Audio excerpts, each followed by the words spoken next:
right place, which we believe it will be under your office. I know your intention, you mean good, very well, good for these people of this region, and unless it is moved there, this project will not be successful. And if this one fails now, then your legacy in this region will going to be a challenge. Finally, I just want to confirm to you that in the last election, we didn't do very well in terms of the way we used to do things in 2017 and 2013. I just want to assure you that we have discussed as a region and we are fully behind you and we're going to deliver 99% of our work. Thank you very much. Thank you, Your Excellency, Governor. And may I now invite the Governor of Lamu County, His Excellency Isa Abdallah Timami.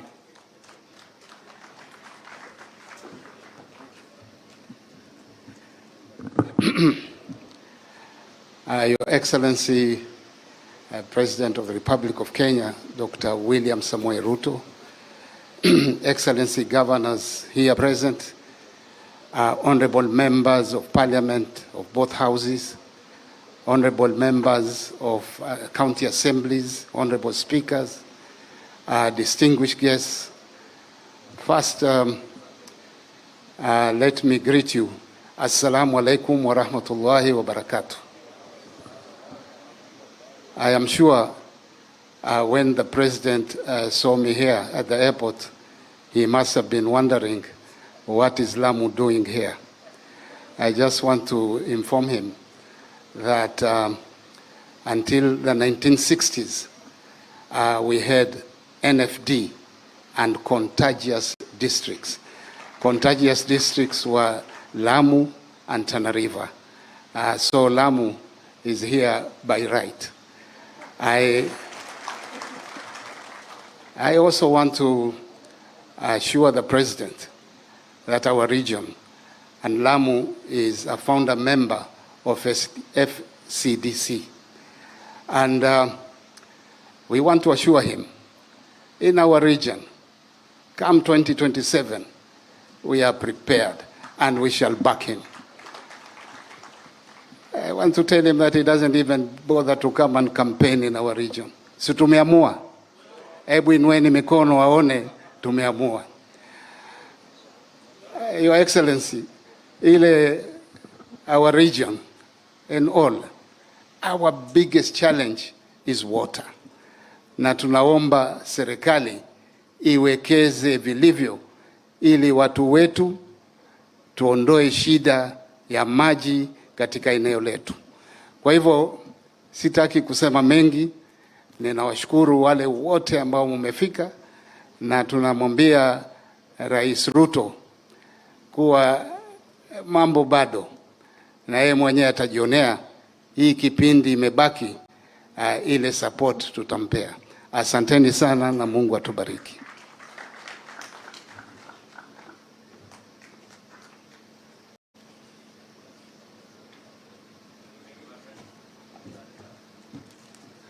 Thank you very much, Governor.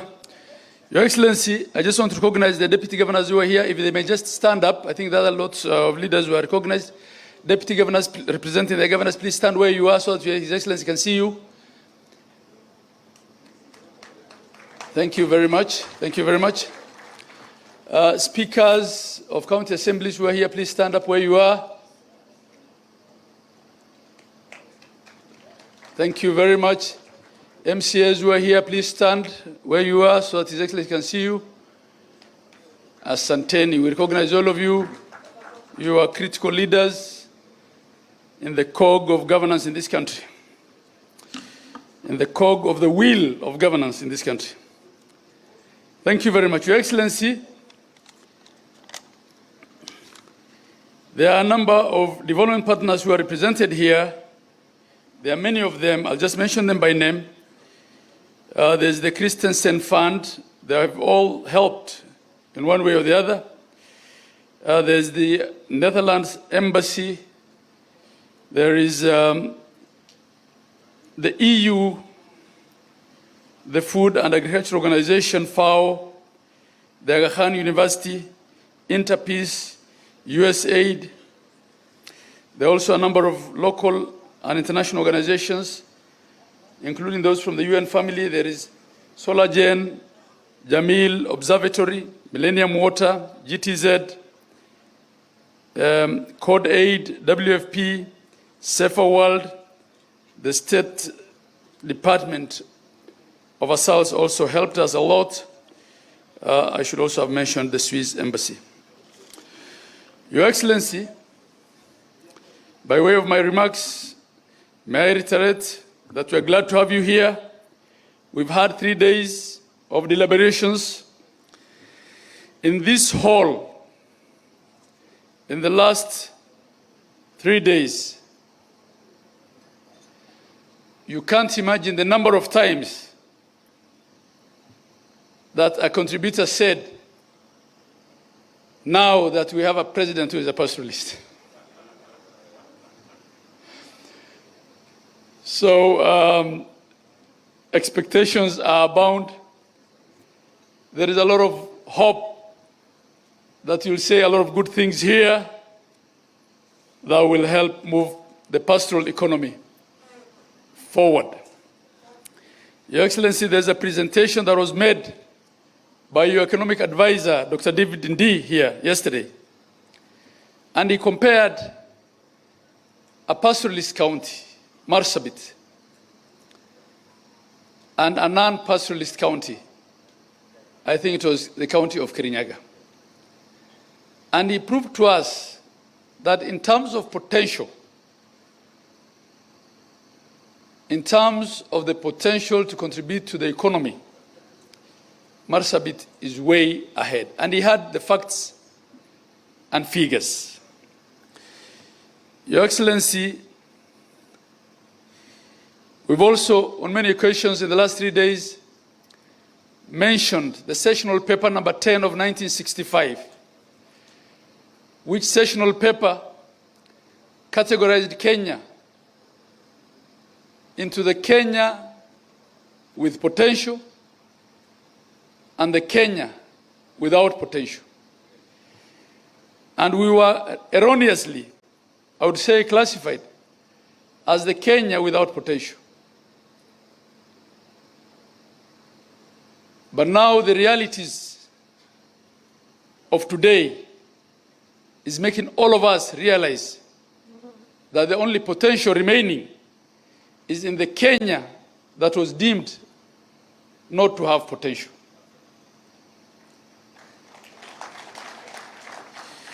We have virgin land, which is rich. The soils are arable. Increasingly, our water situation is improving. Your Excellency, in many forums I've said, in the Kenya where there is water, there is no land left, so we must take water to the Kenya that has land, so that we can feed ourselves as a country. Your Excellency, in 2016, you'll remember, as Deputy President, when you came here with the then President, there was the Kenya Livestock Marketing Council,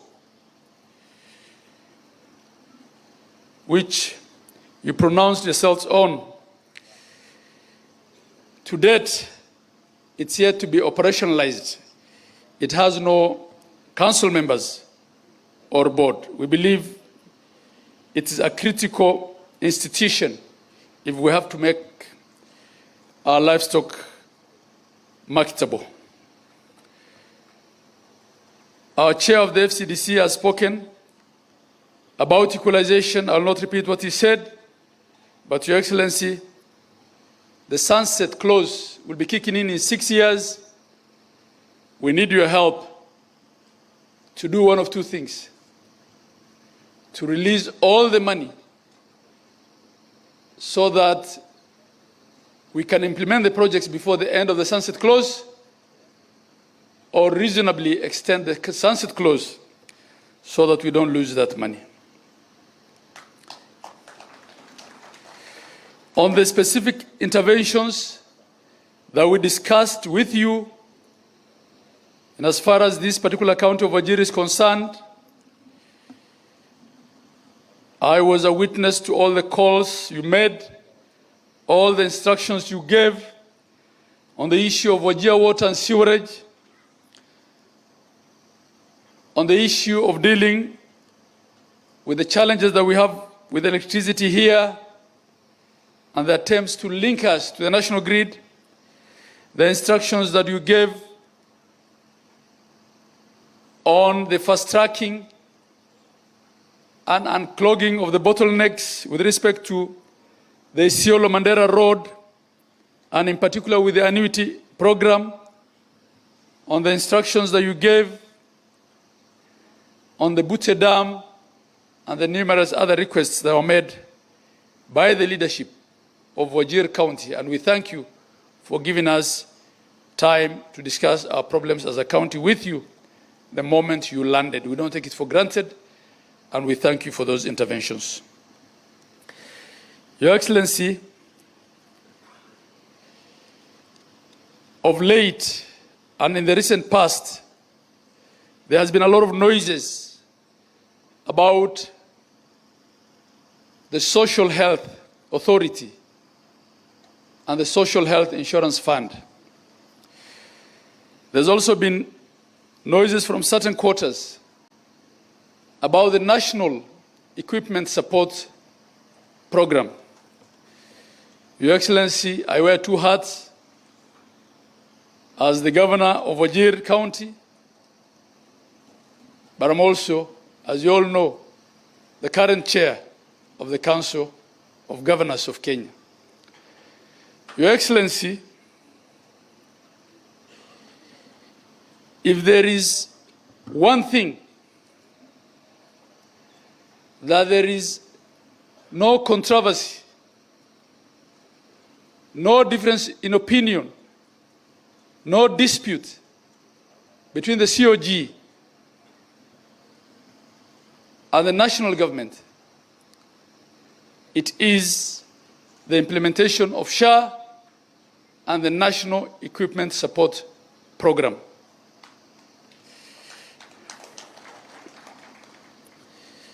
We're already seeing the benefits of SHA, Your Excellency.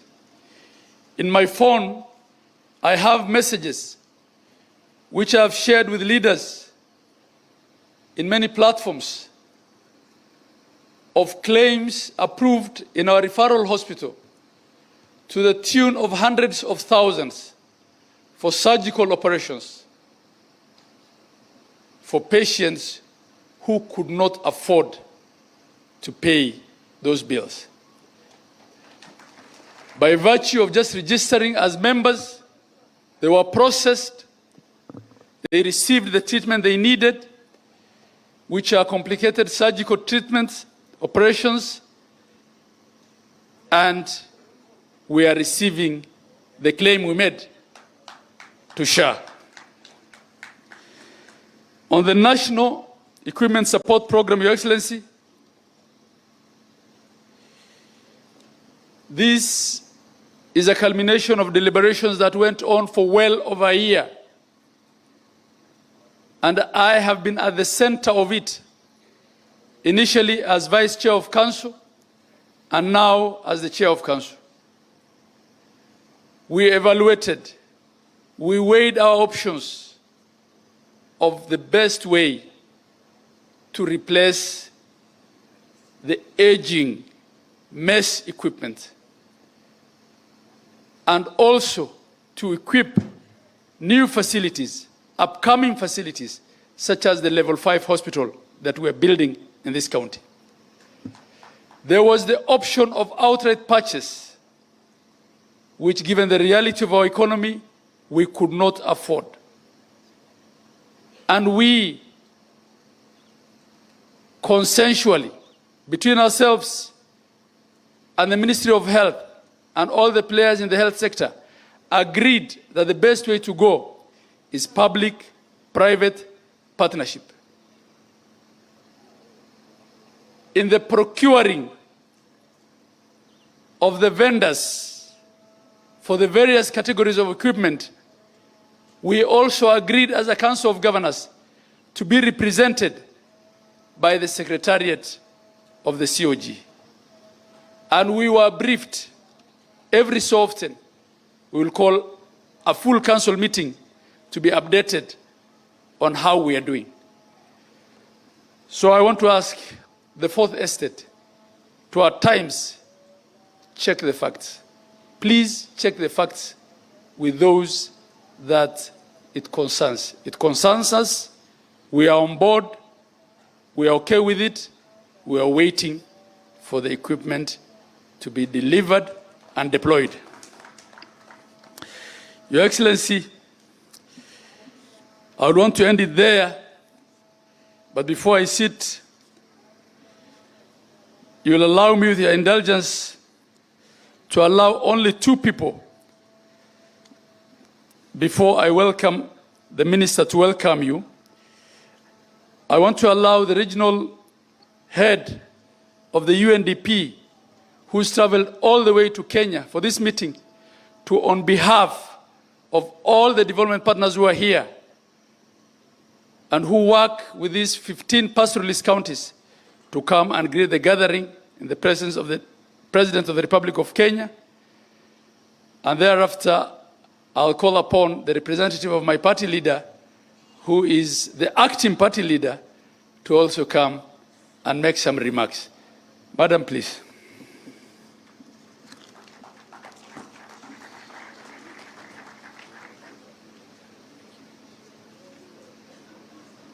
Thank you very much.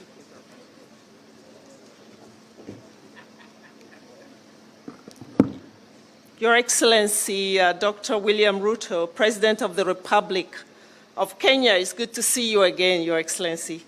Your Excellency, Governor Ahmed Abdullahi, thank you for welcoming us to this beautiful county. Honorable governors, distinguished pastoralist leaders, ladies and gentlemen, good afternoon. It's really a privilege to address you today and to be visiting this county for the first time, and on behalf of the United Nations, and in particular the United Nations Development Program, I want to extend a sincere appreciation for the partnership that we enjoy with the government of Kenya at national and at local level. You have been here 3 days and you have been discussing many things. So there is not much that I can tell you in terms of the situation, but just this morning arriving here and observing a little bit some of the activities, I was quite impressed to see the level of detail and practicality of the activities that you have been engaging in to unlock the potential of these regions in the north. And I want to congratulate you because I heard the women, I heard also some of the governors and the leaders, and I think what I felt was a sense of urgency and commitment to delivering value to the people of this region. You know, Kenya's pastoralist region, as we've heard just now from the governor, has immense potential for economic transformation. But this can only be realized through strong partnerships between the government, the private sector, and the development partners. And we are very pleased today that we traveled from Nairobi with some of our development partners. At UNDP, I would say we remain committed to supporting Kenya's inclusive growth. We will continue to catalyze finance, foster innovation, and promote multi-stakeholder collaboration to ensure that no one is left behind. Your Excellency, on the 6th, you launched a very important initiative with us, the Green Tech Hub of Timbuktu.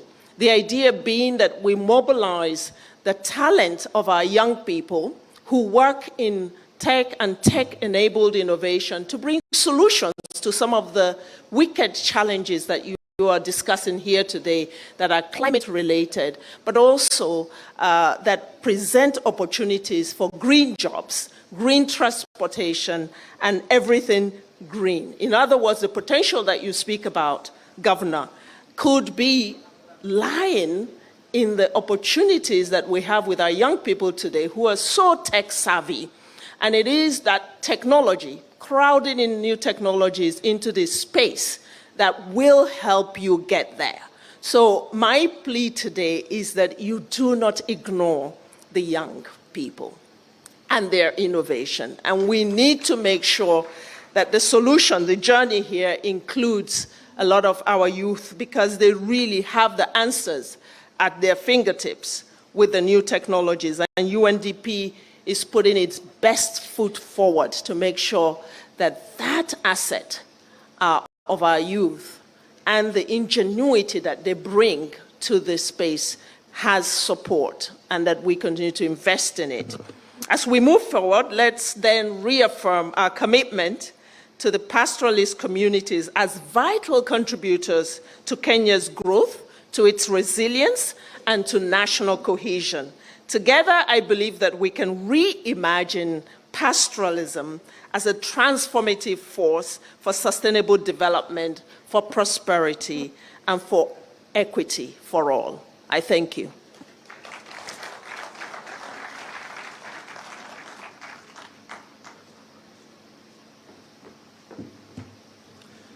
Thank you very much. May I now then invite His Excellency Professor Anyang' Nyong'o. Professor Anyang' Nyong'o is the acting party leader of the Orange Democratic Party, representing the Right Honorable Raila Odinga. Your Excellency, as you come up, I am under a lot of pressure from the people in this hall that broad-based holds before up to and after 2027. I tell you. My dear friend, Governor Ahmed Abdullahi, thank you for that compliment. My President, His Excellency William Samoei Ruto, we go a long way. And I thank you for our coming to Kisumu the other day for our investment conference. I was very happy when I arrived at the airport and saw your plane there, because I know I'm going to have a ride back. Asante sana. My fellow governors who are here, leaders of the pastoralists in this place, and ladies and gentlemen, I come here really on behalf of the party leader, Honorable Raila Odinga, who could not come because he's on a mission supported by our president to become chairman of the African Union. And so he sent me, Your Excellency, to come and represent him. And what I'm going to read are his sentiments, not mine. I'm just a voice. But before I do that, I want to reveal also my very special relationship with the chairman of the Council of Governors, Ahmed Abdullahi. Hold me responsible for his having become chairman, because it's me who picked up a phone and called Ahmed. I said, the elections are coming. I'm proposing you to be chairman of the Council of Governors. And I never go wrong. Ama sivyo? Makofi kwangu basi. Now let me read on behalf of my party leader. It is an honor and privilege to represent our party leader today, His Excellency Raila Odinga, at this important summit. On behalf of our party leader and the Orange Democratic Movement, I bring you warm greetings and best wishes for a fruitful and impactful deliberation. ODM, under the leadership of Raila Odinga, has always stood and will continue to stand with pastoralists and other marginalized communities in Kenya. Our commitment in advancing your interest is not just a political stance. It is built upon a firm belief and commitment to social justice, shared prosperity, and inclusive development. History reminds us that the marginalization of pastoralist communities in Kenya was instituted by colonial economic policies, which prioritized production for Europe's consumption. Colonial authorities disregarded the unique contributions and needs of regions inhabited by pastoralist communities, treating them as second-class citizens.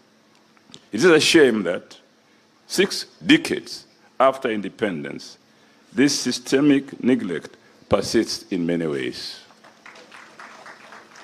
Post-independence Kenya inherited and reinforced discriminatory policies that concentrated development and investment along the Kenya-Uganda Railway, leaving vast swaths of our nation undeveloped. This historical injustice was not merely accidental, it was deliberate, and its effects continue to hinder progress among pastoralist communities even to this very day. It is for this reason, ladies and gentlemen, that ODM stood in solidarity with marginalized communities and fought to ensure the establishment of the Equalization Fund in our Constitution. This fund was designed to address historical imbalances by channeling resources to regions that had been left behind. However, we must candidly acknowledge that the implementation of this fund has been delayed and frustrated, denying deserving communities the development they greatly and urgently need. As a party, we shall not tire of fighting for equality and inclusion in economic interventions, political representation, and public employment. Our vision for Kenya is one where no community is left behind, where every citizen has a fair shot at prosperity, regardless of where they reside or come from. Our party leader, His Excellency Lamu Odinga, has consistently and untiringly championed the cause of devolution. He has emphasized that devolution must be made to work, not just in principle, but in practice. Despite challenges, frustrations, and even outright sabotage, the establishment of county government has brought progress to pastoralist communities that was previously unimaginable. We salute the strides you have made in advancing local governance, education, and healthcare within your counties. Another significant challenge facing pastoralist communities is the impact of climate change. While all Kenyans are affected by this global crisis in one way or another, it is a fact that pastoralist communities bear an inordinate burden. Droughts, dwindling water resources, and shrinking grazing lands have pushed these communities to the brink. Addressing these impacts requires special attention from the national government and development partners who are here today. And I thank the government, His Excellency William Ruto, for paying special attention to this region. This is a crisis that cannot be ignored. And ODM will continue to champion your cause to ensure that solutions are not only found, but implemented. ODM has stood with you in the past and will continue to walk the journey with you. Together, we shall push for policies and programs that bring lasting development and dignity to pastoralist communities. Together, we shall fight for a Kenya where every citizen feels included and valued. As we continue our deliberations today, let us be guided by a shared vision of unity, equity, and progress. Let us reaffirm our commitment to ensuring that Kenya becomes a nation where no one is left behind. We thank you, and may our collective efforts bear fruit for the benefit of our communities and future generations. Asanteni sana.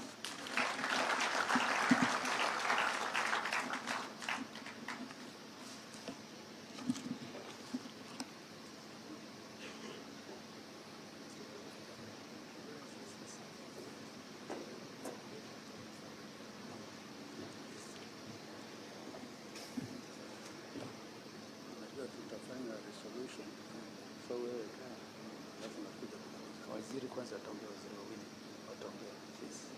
Unajua tukifanya hivyo ile resolution tutaweza kusoma. Itasomwa. Sure. Yeah.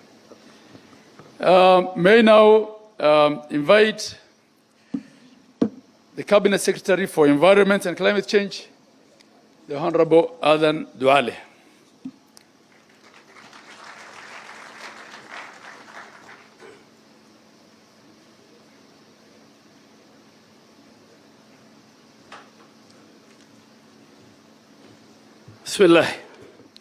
بسم الله الرحمن الرحيم الحمد لله رب العالمين الصلاة والسلام على أشرف الأنبياء والمرسلين سيدنا محمد وعلى آله وأصحابه أجمعين. Your Excellency, the President of the Republic of Kenya and the Commander-in-Chief of the Kenya Defense Forces and the new Chair of the East Africa Community, my good friend and brother, the chairman of Council of Governors and the governor of Wajir, distinguished governors, distinguished senators, distinguished members of parliament who have been their leader for many years. And Your Excellency, I was the leader of this group for 10 years and handed over to Honorable Raso and the other team. Our good and important high ambassadors and development partners, the leadership of the national government led by our regional coordinator, heads of security. Your Excellency, I will not talk about environment, climate change, and forestry because the director of climate change, as an expert, was here. She presented. All our team were here from KEFRI and all the other ministries. Your Excellency, I am a son of the Pastoralist, but today I am a minister of the Republic of Kenya. And the people of Wajir County, the leadership, this morning led by our governor, gave you the critical issues for the 3 counties. Water and sewerage for Garissa, for Wajir County, electricity, and Your Excellency, your legacy, which you have started when you are the Deputy President, this very important road called the Horn of Africa Gateway Development Project, which is funded by the World Bank and many other partners, including the government of Kenya. Your Excellency, before I continue, we have Principal Secretaries here who were here 4 days. Principal Secretary Umi Bashir, Principal Secretary Abdi Dubat, Principal Secretary Ismail Madej, Principal Secretary Kelo Harsama, and our Principal Secretary in charge of livestock. Very important, Bana Jonathan Mike. Please clap for them. Your Excellency, since you became and took over, and I'm happy today, Professor Anyang did not say it. I am very happy because at one time you were the deputy party leader of ODM and Anyang Nyong was the Secretary General. And I can tell you, and Honorable Henry Kosgei was the chairman. And I can tell you that was one of the times when a political party was run very well. I was a very young parliamentarian. So, siasa si uadui, siasa ni urafiki, na siasa ni mashindano. Your Excellency, since you became a president, there is peace, tranquility, and security in the pastoral areas. This region, the 5 counties in this region that border Ethiopia and Somalia, used to have serious security threat internally and externally. And I want to speak it even as a former minister, your Minister for Defense. Since you took over security, even in the North Rift, the interclan wars, the cattle wrestling, you said it when you were campaigning and it ended. Thank you very much on behalf of the leadership and on behalf of the cabinet that today me and my sister are representing. Number 2, Your Excellency, you have done 3 things, and I want you to continue. 3 things, whether I have been around. 3 things, and Professor Anyang Nyong will bear with me that. 3 things that President Kibaki tried and he could not do. President Uhuru tried and he could not do. These 3 things, the first one is on the unity of the people of Kenya.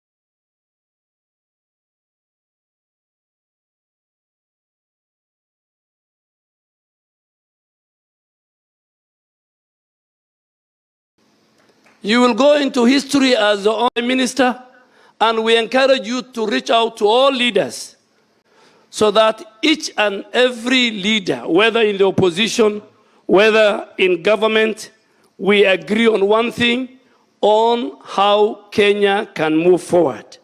So, Your Excellency, we are behind you. There is leadership, we are all behind you, and I'm sure everybody in Kenya is very happy. Election is one event, uniting the country, developing the country. Number two, Your Excellency, universal health care was tried by President Kibaki. And I want to say it here, one of the many things, but the two crucial things that can tell, and the ambassador of Ireland is here, the ambassador of Switzerland is here. One of the things that differentiate two countries, one which is developed and one which is underdeveloped, are two things: healthcare and education. And you have picked those two. But let me pick on universal healthcare. Universal healthcare, President Kibaki tried. Honorable Charity Ngilu was the minister. And it reached a stage where even President Kibaki said, no, this is a hot potato, I can't touch it. President Uhuru Kenyatta started it. Kisumu was one of the pilot counties. Kisumu, Machakos, Isiolo, and I think Nakuru, or Nyeri. Those four counties were the pilots of the universal health care. At one stage, the President Uhuru said, this thing is too hot. Let me drop it. It died. Today, I want to tell the people of Kenya, Your Excellency, that universal health care should be, in fact, your main legacy, because it affects every section of our society. And why do I say so? Universal health care model has brought a new, better modification than NHIF. 54%, Your Excellency, 54% of Kenyans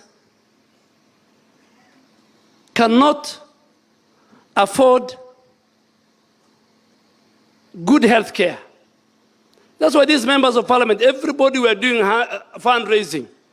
That's why there's a huge migration. If you look at the numbers of Kenyans going to India to look for health care, you can't imagine. And the crisis happened during the COVID. Majority of our unemployed, those in the informal sector, the market we have just passed here, will access this universal, this social health authority. And governor have said it. Today, before this, I was paying about 5,000 shillings. Now I'm paying close to 39,000. So those of us in the higher rank, I am sure the president is paying about 60, 70,000. So those who are paying 500, now it has dropped to 300, 54%. 54% of the people who are the lower cadre, and these are facts, are now paying 300. And when they pay 300, you access what the Council of Governor Chairman was saying. Before, NHIF was only paying for the bed, for example. Now, SHA will pay for the bed, will pay for the surgery, will pay for the medicine. Those who cannot even pay, and at some stage, Your Excellency, you allow me even, and I think I'll go to the FM station, because the county of Wajir, county of Garissa, county of Marsabit, county of Mandera, county of Isiolo, and other pastoral counties, we are not doing very well. Our three counties are doing, I think Wajir is the best, is doing 6%. Garissa and Mandera are doing 5%. And I want to ask all our leaders, during this December holiday, let us come back here and register our people en masse. Our people will walk into these hospitals. They will be treated. Those who are unemployed, who cannot pay the central government, the money that I am paying extra, The money that the current members of parliament are paying, the extra money is what is going to be used to treat the millions of Kenyans who are unemployed, who are in the informal sector, who cannot pay. Mama Mboga just needs to pay 300. They will never ask you for Harambe, for medical. They will never ask you, we want to take somebody to India. This is the benefit that SHA has brought. In the implementation, ask yourself, this system is waterproof. This system is fraud-proof. Many hospitals and clinics, if you walk in Wajir and Garissa and Kisumu, many hospitals and clinics will close when SHA takes root properly. The reason is there are many people who opened health centers and hospitals because they were getting fictitious, corrupt money from NHIF.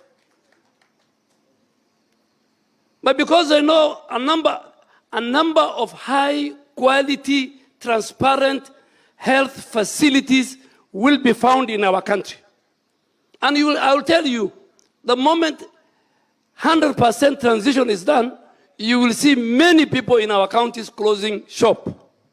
Why? Because they were surviving on the fraud that was taking place in the previous system. Second and last important on SHA is the patient's record. Your record in Wajir here, if you are a resident of Wajir and you are in Nairobi or Kisumu and you become sick, because of the digitization of the system, you don't need to carry lab test. You don't need to carry your history, ailment history. You go to your doctor, he clicks on the button of that computer, and you'll find your record. But now, you go to this hospital, you're told pay for lab test. Next week you are sick, you go to another hospital in Nyeri, you are told pay for it. This is a very important thing. Your Excellency, affordable housing. I am sure the leadership of Wajir County and Garissa and Mandera and all these pastors sitting here, there is serious affordable housing going on in all their constituencies. What does the affordable house tell you? And also President Kibaki failed to deliver because of negative politics, because of negative forces. Affordable housing is a constitutional requirement, and it obligates government, the national government, led by the president, that there must be, it's an article in the Constitution, there must be a decent housing for every citizen. If a government has to implement that provision, then the answer is affordable housing. Your Excellency, affordable housing, I have seen it, I was shocked.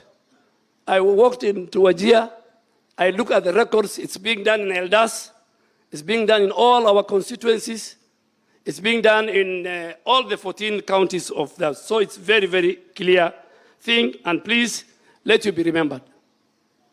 In 2 years, Your Excellency, the biggest problem Kenya was facing in the education sector was the teacher-student ratio. These members will agree with me, I served with them, even today. But in 2 years, this is the only administration that employed so far, I think, of 120,000 teachers. In the 10 years of President Uhuru Kenyatta, we did 100,000.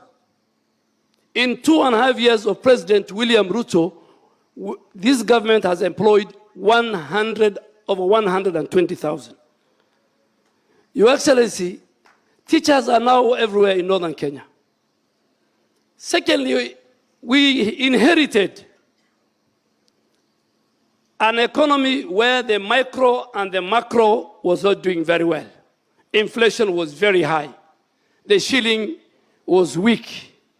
Food prices were very high. Today, Kenya, good people, those who are listening to me and those who are here, Your Excellency, today in our region, our shilling has stabilized. Inflation has gone to 2.7%. In 16 years, we haven't seen it. The Kenyan Bankers Association, Your Excellency, they have a meeting every end of year. They have invited me as their chief guest tomorrow night. I'll speak more about the economy tomorrow. Those are the right guys who can give you. You told us, Your Excellency, that let us invest in production, not consuming. God gave us rain. Today I want to tell you this pastoralist, including myself. My camels are about 100 kilometers from here. The 2.5 million animals we lost in the drought, the 4-year drought, Your Excellency, now our animals have recovered, our pastoralists have recovered. And this time we have also that. Your Excellency, lastly, the education model, before I hand over to the governor. The education model that we see today in Kenya is an education model that,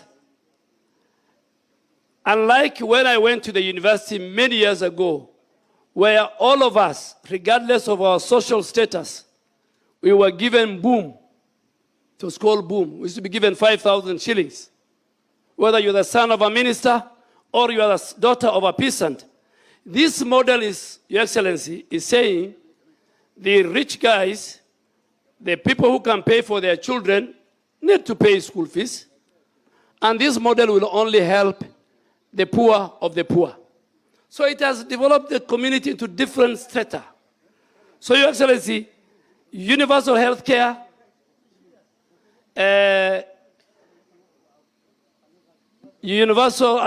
education model, the unity of our people is very critical.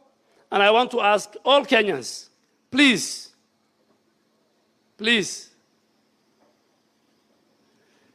with a lot of humility, we want the leaders to have humility. We must answer questions that citizens ask, whether they ask in social media, whether they ask in public. It's a listening government. We will listen to you, but give and get the correct fact.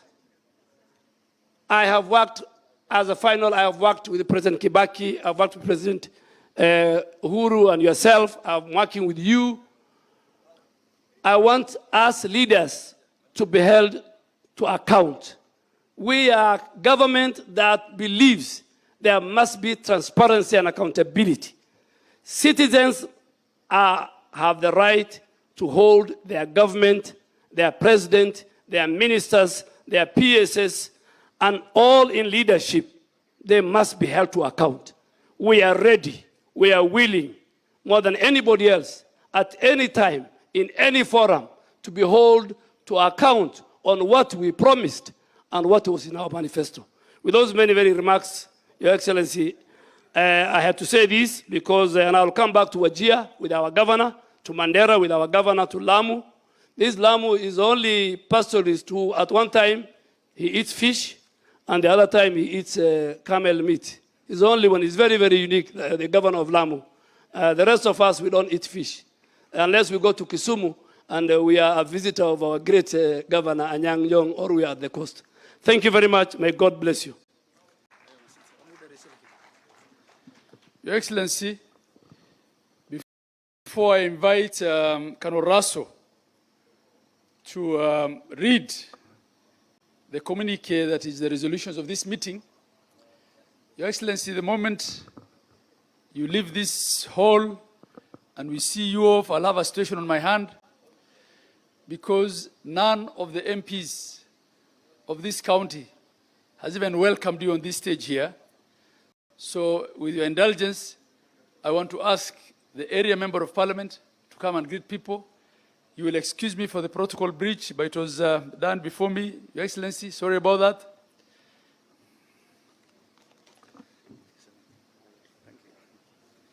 Thank you very much, Your Excellency. Because you are here, I will not say what other things I wanted to say. Lakini wageni, mnakaribishwa Wajir. thank you for honoring us to come to this Pastoralist Leadership Summit. This is a summit which has been initiated before we even became counties by the Pastoralist Parliamentary Group. That is the group that forms the core of this Pastoralist Leadership Summit. So, as members of Parliament who are here in my constituency, I apologize on behalf of everybody if you feel that you have been slighted and you have not been welcomed to Wajir. So, nasema poleni sana. Please, let us just take this as one of the many hitches that happens in when we are organizing big conferences. And because we have visitors with us, tunasema waja tukaribishe visitors in-house. Hii kitu yetu in-house tutafanya baadaye, and heads will roll for that. Thank you very much. Thank you, Your Excellency. Your Excellency, that's a bit of damage control that I really needed. So may I then now invite the Secretary of the PPG, is it the patron of the PPG, to come and read those resolutions. Thank you.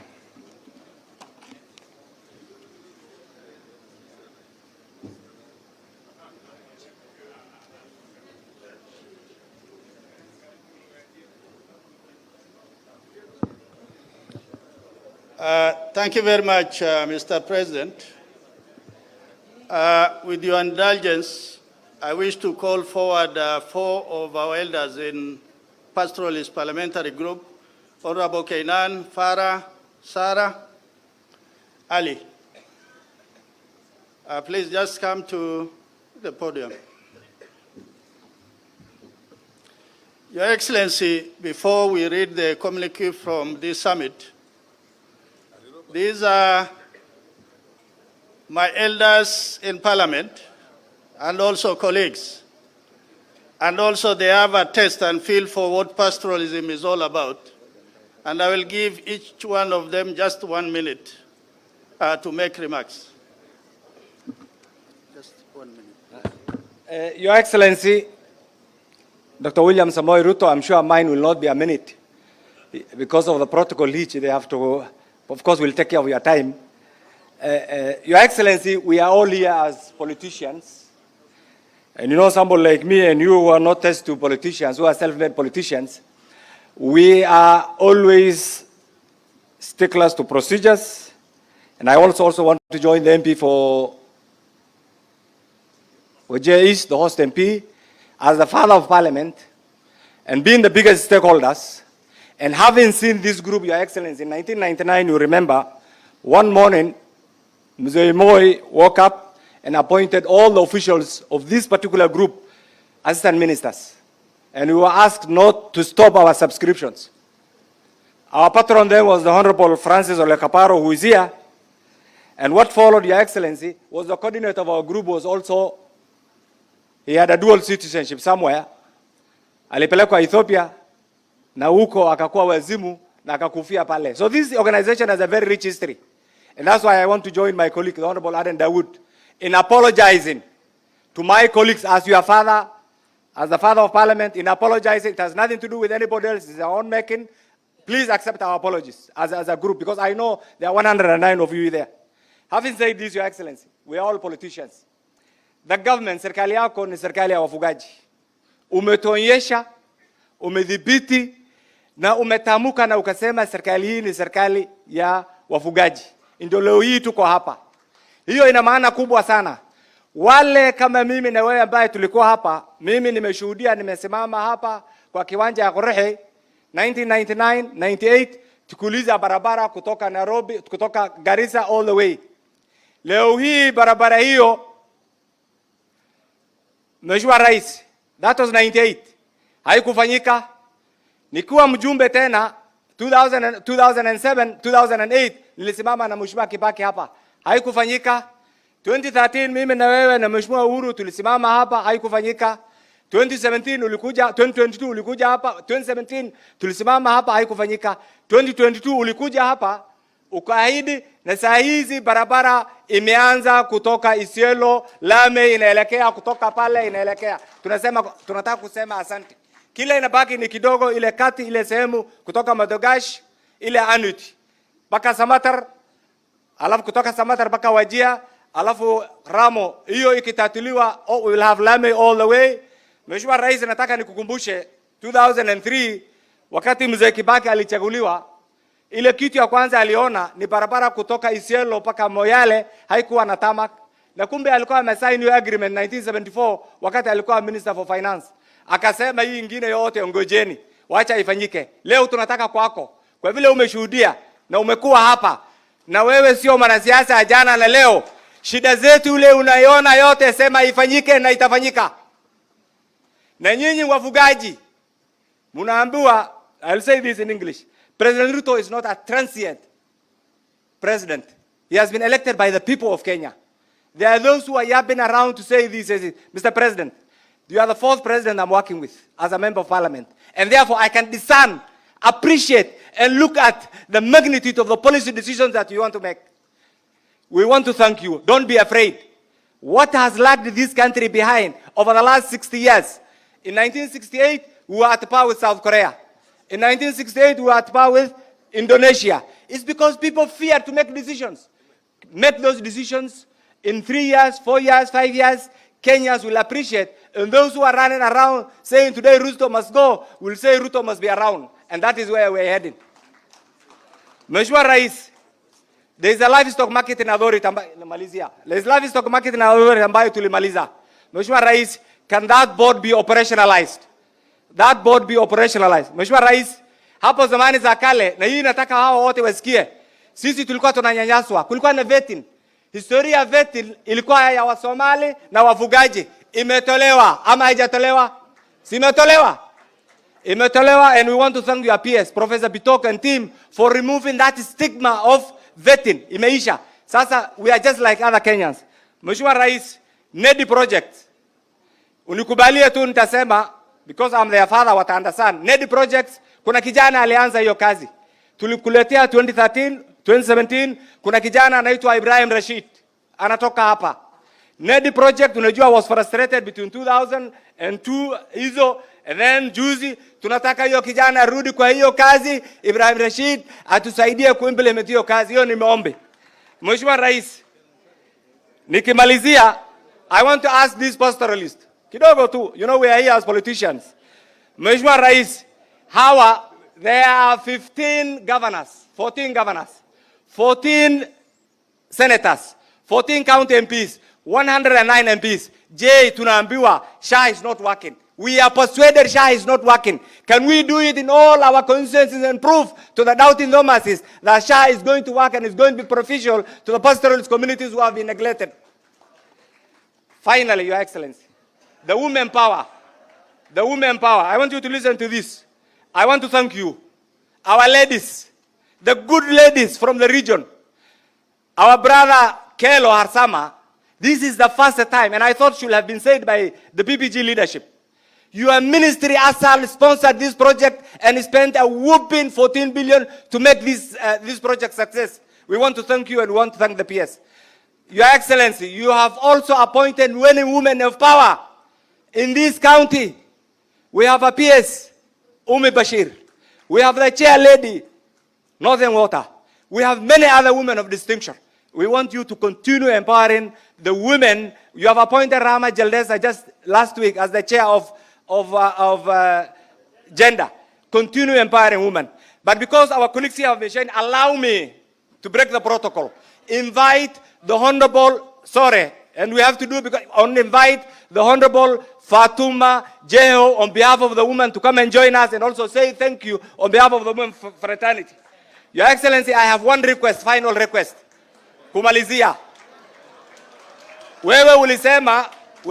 This is why I'm their father of parliament, and you know that's why I'm not going to do filibustering, but I will say the truth. Your Excellency, ulisema katika serikali yako hatutakuwa na abductions. Wewe mwenyewe, you know how you have joined politics.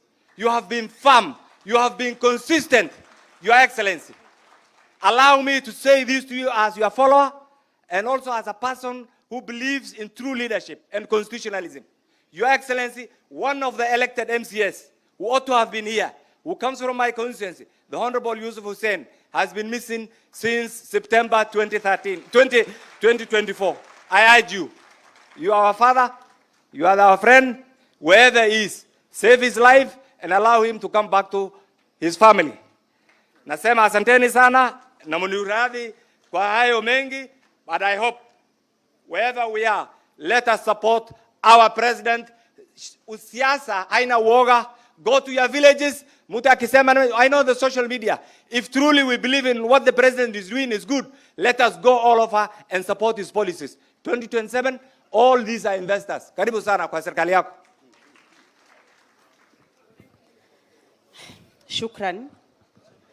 Your Excellency, the President and the Commander-in-Chief of the Defense Forces, Your Excellencies, the governors present, wabunge walio mahali hapa, mabunge yote mbili, na mabunge ya gatuzi, wananchi wa Wajir, hamjambo. Hamjambo tena.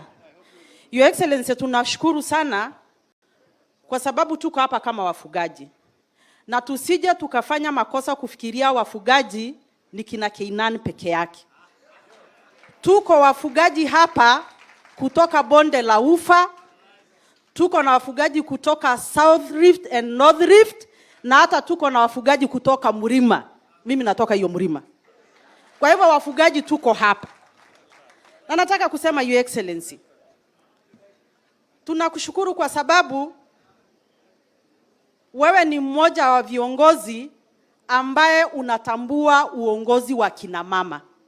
Mimi nisingalikuwa hapa kama wewe haungalikuwa.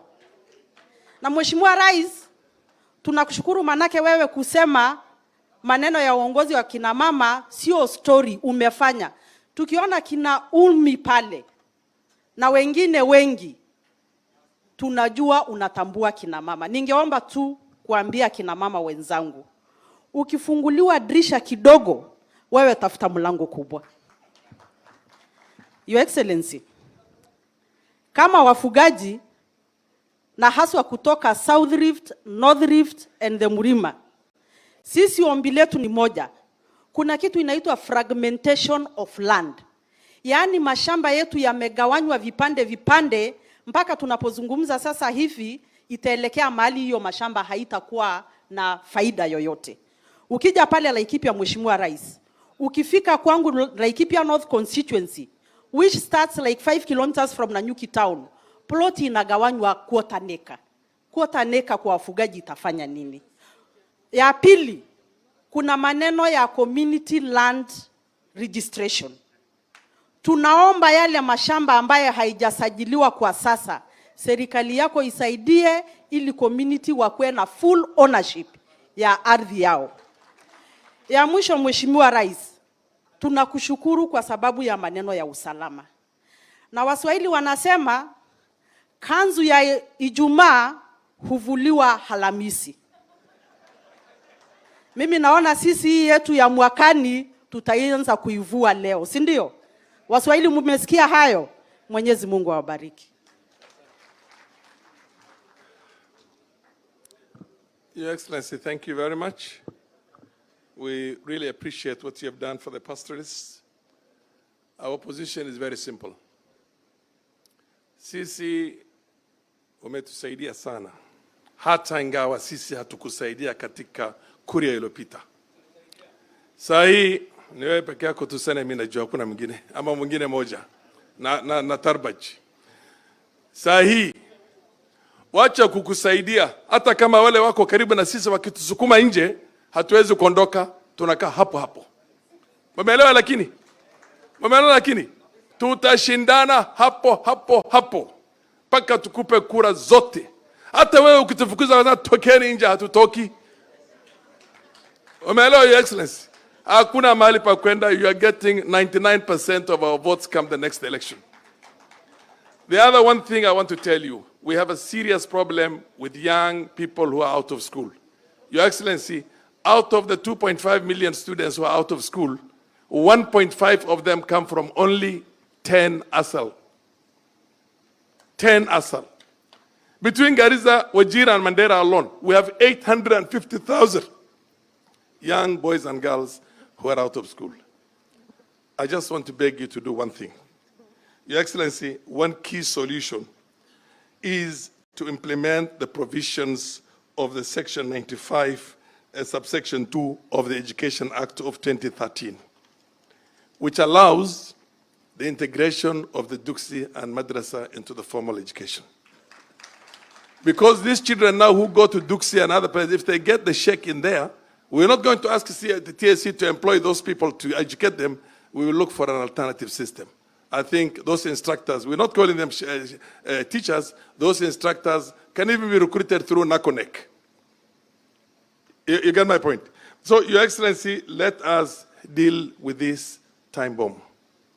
The other thing, we already have recognized what you call the accelerated education system. I have a personal experience. I took a young man who came from the Madrasa to standard 6. By the time he reached standard 8, he was number 1 in the index number, and he qualified to go to Stray. And now he's a doctor. He's a consultant doctor.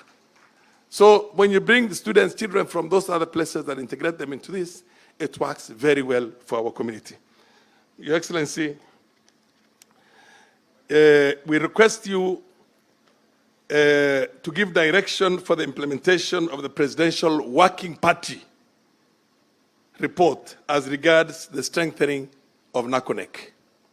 NACONEC is one organization that has really made a transformation, serious transformation in the access to education of our people, because these pastoralists, when they move around all over and the children are there, they're being fed, then they will be there.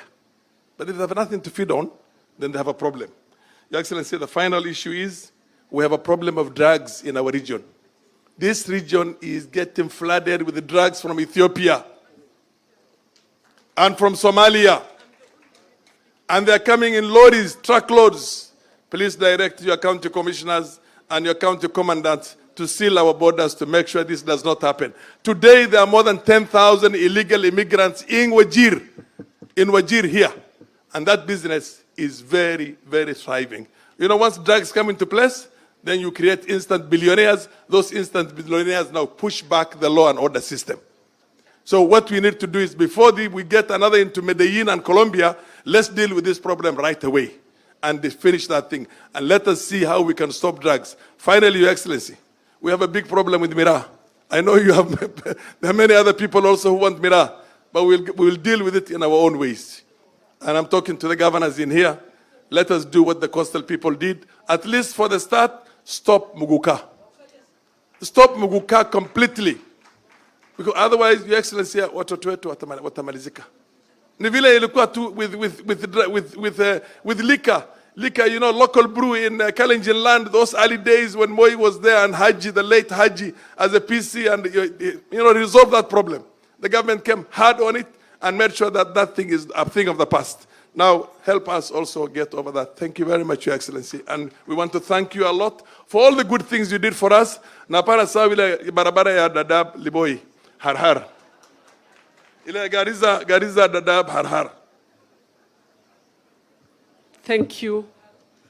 For the interest of time, Your Excellency, Dr. William Samoei Ruto, all protocol observed. Assalamu alaikum. Assalamu alaikum.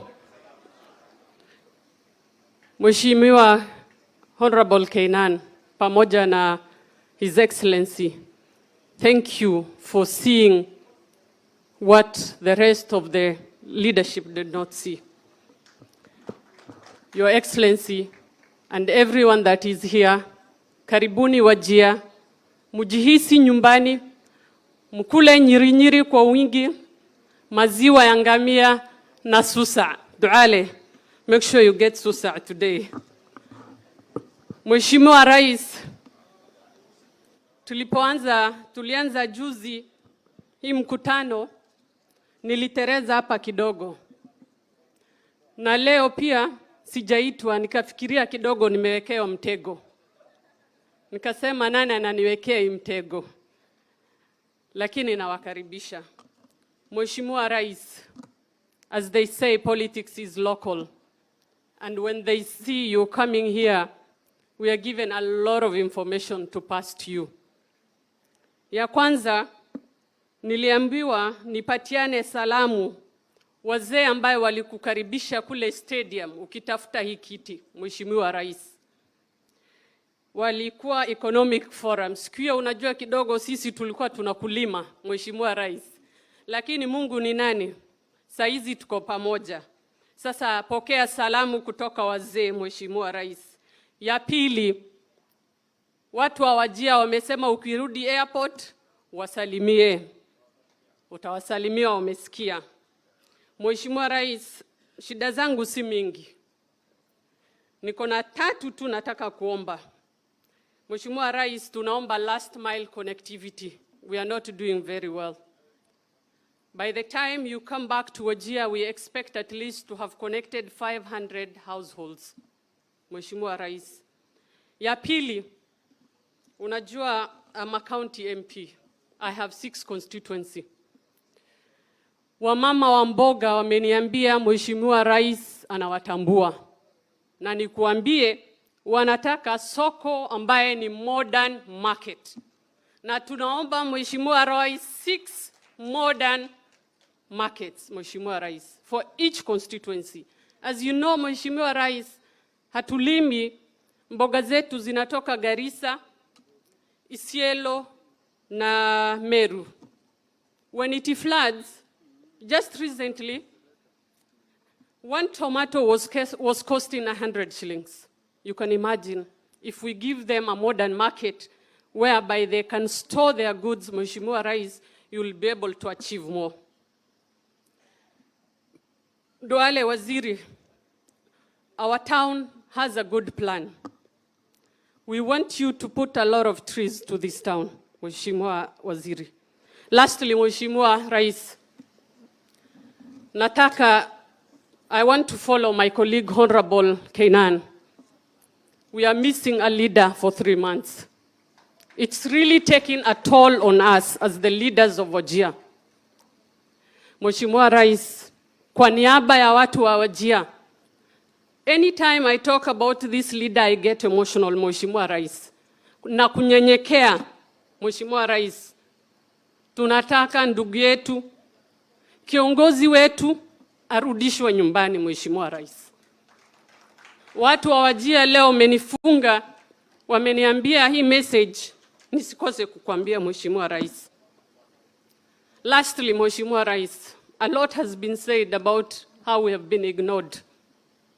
We are trying to achieve the 2/3 gender principle. We will not achieve if we are trying to sideline our ladies. Let us tell each other the truth. Mheshimiwa Rais, I'm the only elected leader from this county. Let me finish. I'm the only leader and it's embarrassing that I cannot be called to talk to my president. How are we going to achieve? And for that note, my sisters, they say, if you are not called to the table, get a chair, invite yourself. I had told the HE that today I have to speak to my people. Mheshimiwa Rais, nataka niambie wazee wetu wa Pastoralist, we have no harm. I don't want to be a governor, neither do I want to be a constituency MP. I am very content with the position the people of Wajir gave me. Kwa hiyo maneno na washukuru, asanteni sana.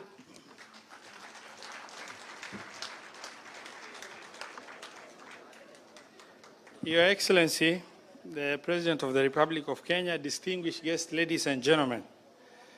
Because all the leaders that have spoken about development and other issues, allow me to get political, because this is a political gathering. Your Excellency, it is important for us, the pastoralists, to understand our entire problem is political, and the solution is nothing other than political. Your Excellency, the collective registered voters in the pastoralist region, the 15 counties, is 4.1 million votes. You must be able to realize the power you have and and exercise that power to be able to bring advantages to yourself. Your Excellency, we have 109 members of parliament in parliament. And it's very unfortunate because instead of billing our own shortfalls on the government, we should bill it to ourselves, because we always ask, where do we sign when it comes to other bills?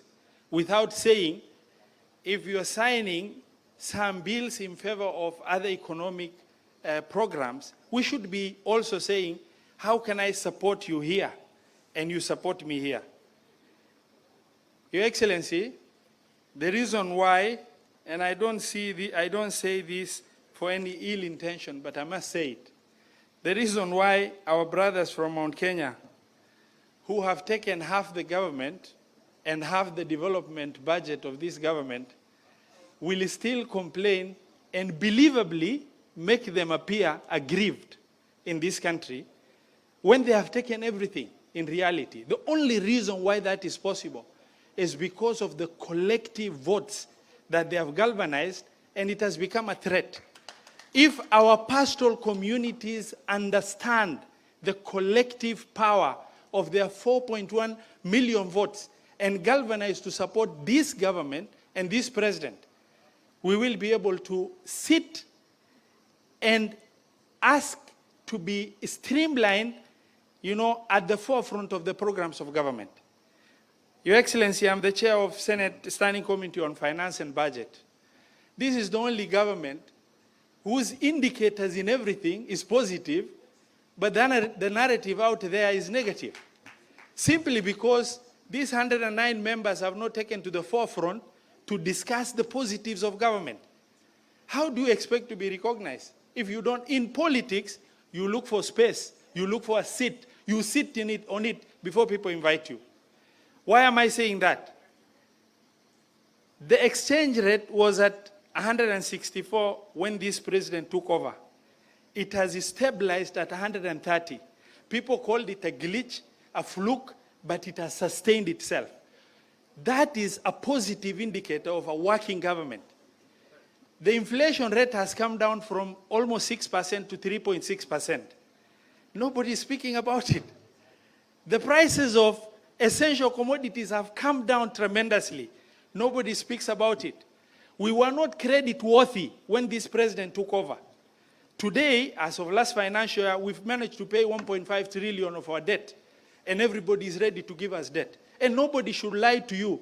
People demonize. I heard a very absurd statement somewhere in the country, in Western Kenya, where a member of parliament stood and said, this president has borrowed 10.7 trillion. Oblivious of information. That our borrowing rate is much lower. The government of the United States of America, their debt to GDP rate is at 100 and something percent. And we are at 67%, and it's going down. I want to urge our brothers and sisters here, we have the power if we see it. We have the power if we organize ourselves. We have the power if we own this government, speak on behalf of this government in each of the 109 constituencies. Then we'll be able to tell the president, we need our space. With our 401 million votes in one basket. The other day I spoke, Your Excellency, for 20 seconds in this forum, nothing else. I just said, the day the pastoralists understand and are able to galvanize their votes in one basket, then that is the day they would have realized the power they hold in their hands. Your Excellency, thank you very much, and I want to say, Karibu sana, may God bless you. Thank you very much, Your Excellency, for indulging us, and also Governor Wajir for your magnanimity. Your Excellency, in the interest of time, I think I will just do a summary of what the pastoralist leaders coming from 15 counties, 107 members of Senate and the National Assembly, 15 governors, 15 senators, speakers, deputy governors, all assembled here they came up with a resolution. First, it is on peace and security as the anchor to development. Your Excellency, I think you may not talk about it, but for those of us who have been in Parliament now long enough, I think this government has achieved enough in North Rift, in Upper Eastern, in Northern Kenya, that today the guns are silent. This is as a result of investment and also commitment by your leadership. So for that reason, the only thing we want to ask is development for peace, so that as soon as the guns are silent, let us do small things that brings youth on board, elders on board, so that we are able to develop prosperous societies in this region. Your Excellency, the second issue is on investment in the livestock economy. For those of us sitting in Parliament, this financial year, you gave us 1 billion. That has never happened in the history of Kenya. It is something others will say is small, but for many of us, we celebrate it because nobody has ever thought about the livestock or the pastoralist economy. So for that reason, going forward, Your Excellency, let livestock breeding, rearing be part of the economy. Because if we do that, then it means we are taking cognizance of 15 counties where people, that is their mainstay, the mainstay of the economy. Honorable Your Excellency, yes, I engage the Speaker a lot. Your Excellency, the other issue is on education. Honorable Farah said, today in the ASAL, we have 1.5 million children out of school. What we want to ask of your government is the continuation of boarding schools in the ASALs and also the continuation of a school feeding program. On Nakonek, at the beginning, I think there was the thinking that Nakonek was going to help in the ASAL.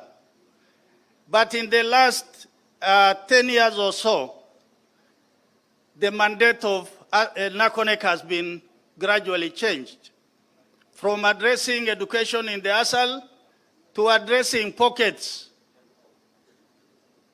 of vulnerabilities in all of Kenya. In the process, we as ASAL have suffered. For that reason, let Nakonek remain in its original mandate.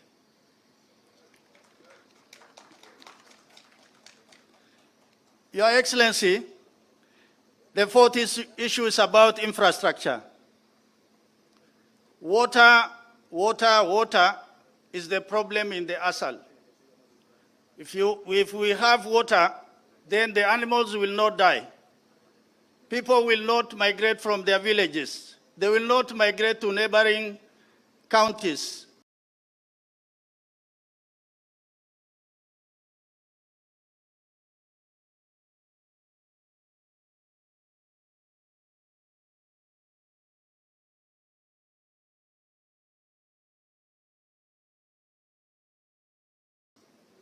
So for that reason, we want to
and your soldiers, your first believers, Your Excellency, Hussein Abdibarre and Ibrahim Abdisaneh.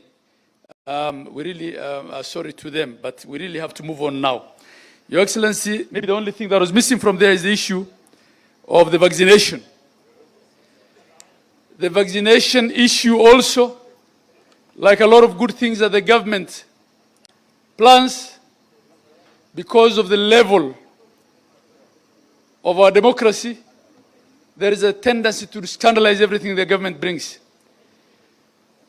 As pastoralists in this part of the country, the biggest impediment to our export of livestock and meat is the lack of a consistent vaccination policy that reaches every corner of the country.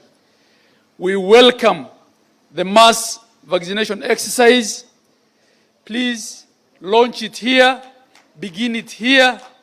This is where the livestock is. Those who are scandalizing it have no livestock. The livestock is here. With those many things, and after apologizing on the protocol mishap as well, it is now my pleasure to invite the Honorable Cabinet Secretary for Arid Lands, East Africa and ASALs to make her remarks and welcome His Excellency the President to address us.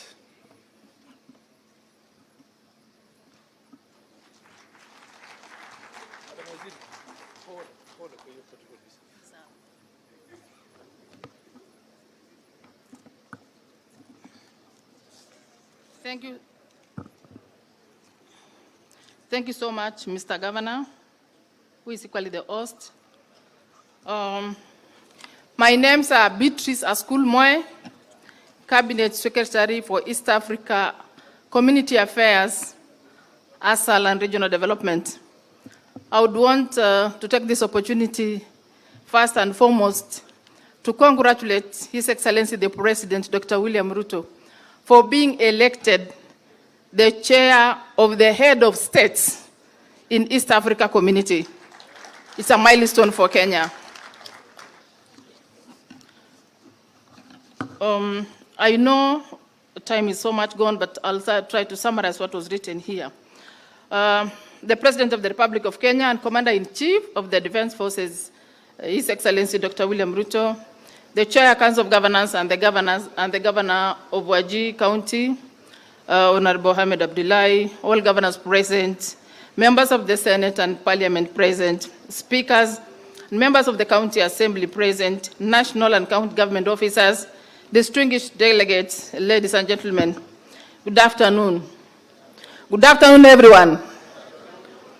Your Excellency, it is with profound honor that I stand before you today at this 4th Pastoral Leadership Summit, whose theme is unlocking policy and financial bottleneck to maximize pastoralism potential in Kenya. Firstly, I would wish to thank you for accepting to grace this occasion. This summit is a unique platform that brings together the national and the county leadership to address pastoralists' community pressing concerns. We are delighted and indeed privileged that you've spared your time to come and grace this occasion. This is in itself a testament to your dedication and commitment to evolving credible and lasting solutions to the ASAL socio-economic development. Since its inception in 2013, Your Excellency, the Pastoralist Leadership Summit has become a vital avenue for the government and the leadership of pastoralist communities to converge, articulate policy issues, and address the development gaps in an ASAL, in the ASALs. The leaders can build consensus around development gaps in these ASAL areas and create opportunities for aligning pastoral aspirations to national and county policies to unlock the full potential of pastoralism in Kenya and beyond. Your Excellency, the ASAL, which is a home of 36% of the population within the communities in Kenya, account for over 80% of our country's landmass, 70% of Kenya's livestock, 90% of wildlife, and plenty of green energy, that is solar and wind, cognizant of this in itself brings leadership ought to prioritize formative projects targeting this region to fully harness its potential of furthering a forefront of implementing community-led programs and projects that will build the resilience of the vulnerable community members. Despite the existing resources within the HASL, the region bears the brunt of various shocks and stressors resulting from the climatic change effects and man-made hazards ranging from cyclic drought, flash floods, and resource-based conflicts. Your Excellency, the Ministry of East Africa Community, ASAL and Regional Development is mandated to coordinate the ASAL and river-based development for sustainable livelihoods. To realize this noble goal, the Ministry, in collaboration with development partners, has designed and implemented programs and projects aimed at elevating vulnerability of the ASAL communities. In recent past, we have achieved key milestones, which include, Your Excellency, to strengthen the resilience of community through community-based micro and high-impact resilience and drought preparedness projects. We've also provided relief and humanitarian assistance to vulnerable households. We have also rehabilitated rangeland through the planting and the further development, and finally developed the early warning information, among other initiatives. To promote livestock development, Your Excellency, and the value addition of resource within the ASAL, the Ministry is in the process of establishing 450 feedlots in 30 counties, of which 15 governors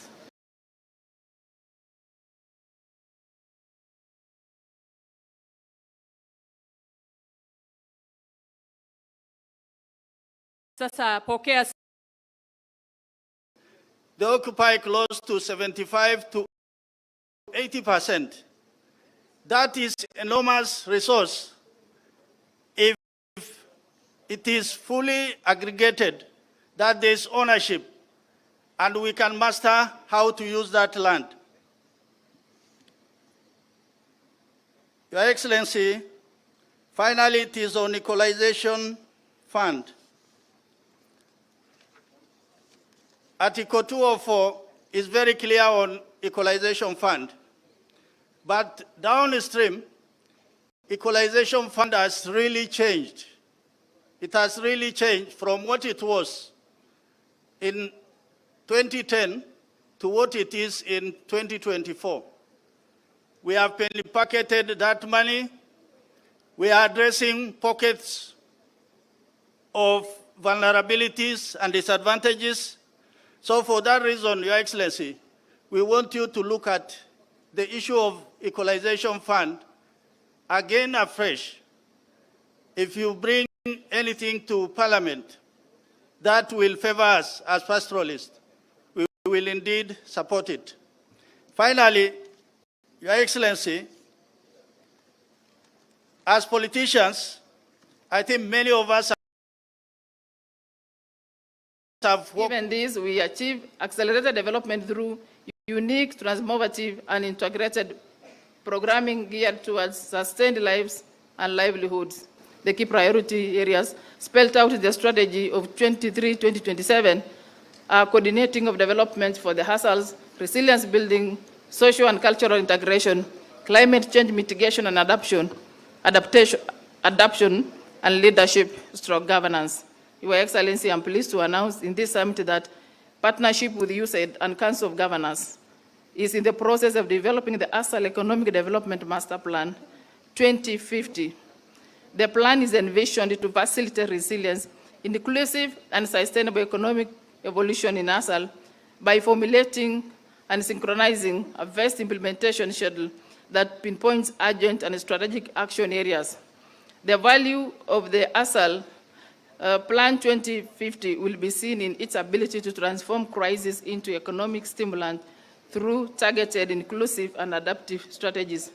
In addition, the Ministry has developed policies and frameworks to which the development of ASAL have the framework of partnership coordination, resilience programming framework, and ending drought emergency 2.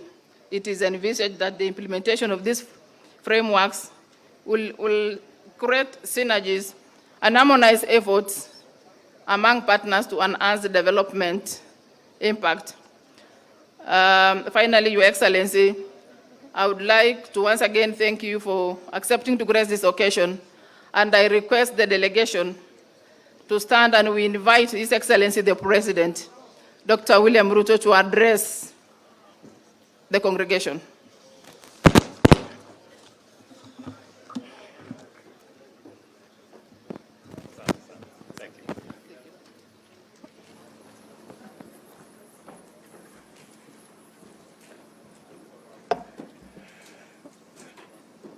Asante sana Waziri, ndugu wananchi, magovernors, wabunge wetu, development partners, friends, please let's take our seats.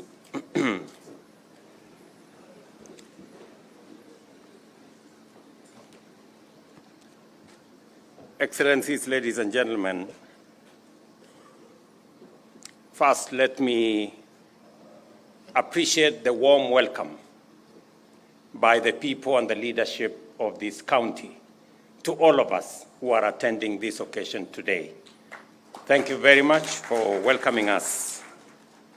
Let me also congratulate the leadership of the Pastoralist Leadership Summit for organizing this occasion, and I am honored to participate in this important event and address this esteemed gathering of leaders from Kenya's pastoralist communities.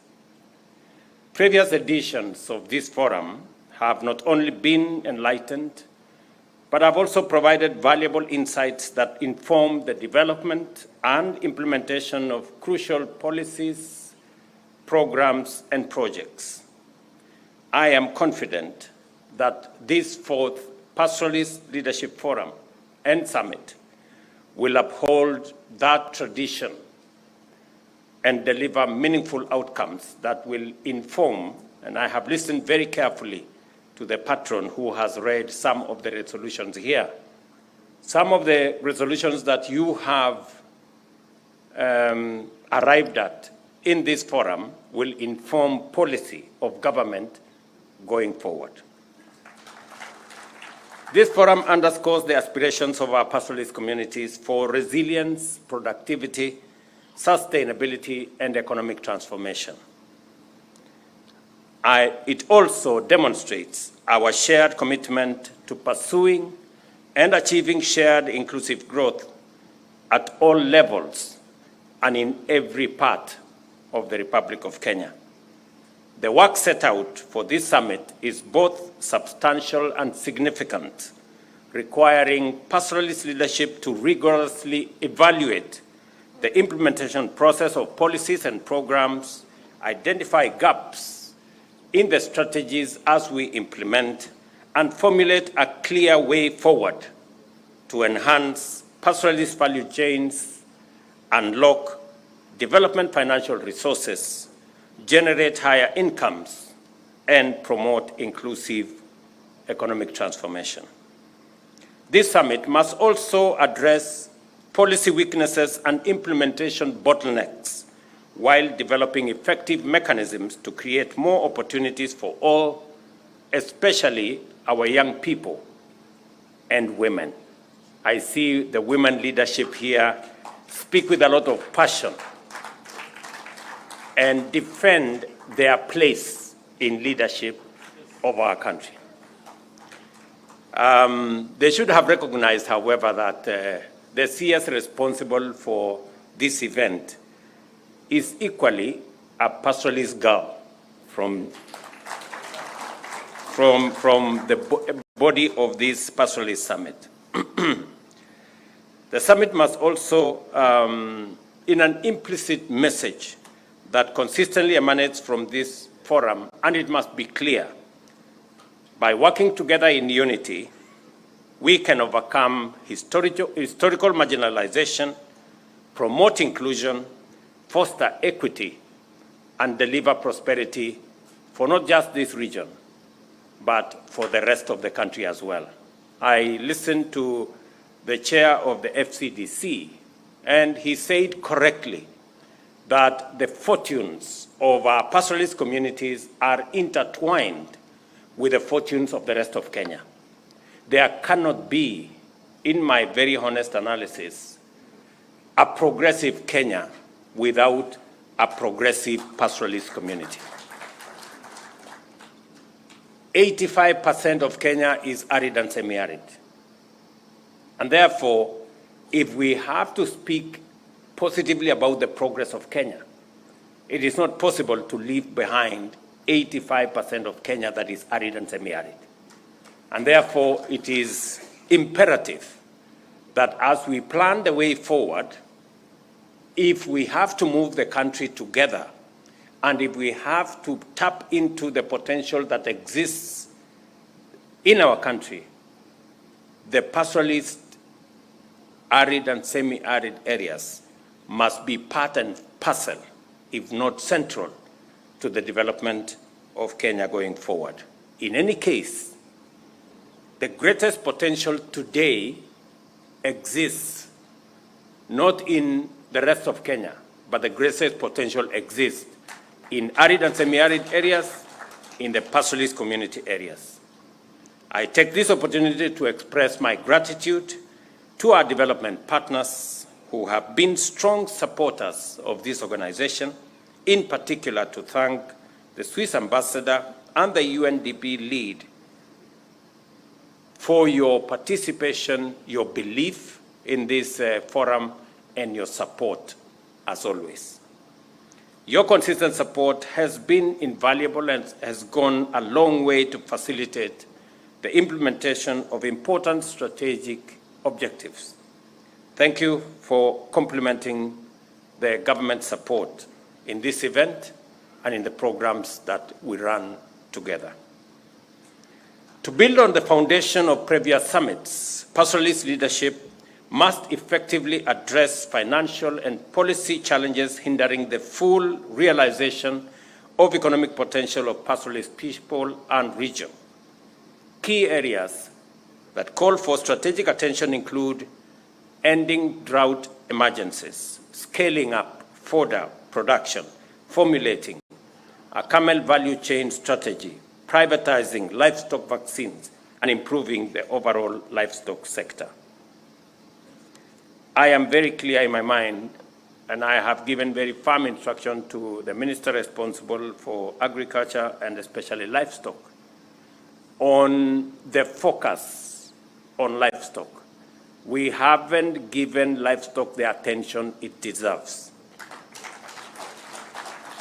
And I am very clear in my mind that it can contribute much more significantly to our GDP if we had correct policy initiatives funded appropriately as is required and provided an offtake mechanism for our livestock keepers. Let me say the following, that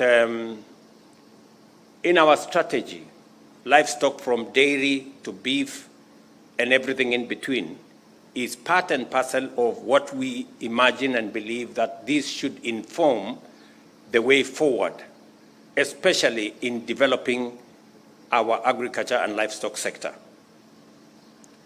It is the reason why we have made a conscious decision to expand market for our livestock products. We must think about market for our meat products. We must think about market for our skin and hides. We must think about markets for the entirety of the livestock value chain. It is the reason why we have committed 1 billion shillings to complete, for example, the Kenanie project that is going to deal with our skins and hides. It is the reason why we are investing in Narok, additional resources to make sure that we build the capacity for handling our hides and skins and to begin the journey to make sure that these hides and skins translate into products whether we talk about shoes or other leather products manufactured in Kenya. Early next year, I will be presiding over the Kenania project opening that will give us 500 acres with the most modern treatment plant that will be available in Kenya. And I am asking the pastoralist community, as we provide offtake for your skins and hides, we must work backwards with counties so that we can make sure that the recovery of hides and skins from our abattoirs, from our other facilities that are being used is both correct and we use the right equipment, because some of the time we lose a lot of that skins and hides because of the flaying mechanism and the flaying capability. Mweke here and his team, the PS responsible, are working on building a relationship with counties so that we can train the flayers, we can make sure that we give you the correct knives for flaying so that we enhance the recovery of hides and skins so that we can use them to drive our economy and especially on the livestock products space. Secondly, we are also working, and I want county governments, especially from these pastoralist communities, to work with us on making sure that we improve on the breed of the livestock that we have, both for milk and for beef. When I met Prime Minister Modi, we agreed that we are going to have a collaborative program that is going to enhance the quality and the types of livestock that we keep, especially those that are sensitive and those that can sustain the climatic condition that exists in our arid and semi-arid areas. And therefore, we have a whole array of interventions, and we are looking at how we can reduce the cost of artificial insemination, how we can make it much more accessible, and how we can build the capacity to produce more locally.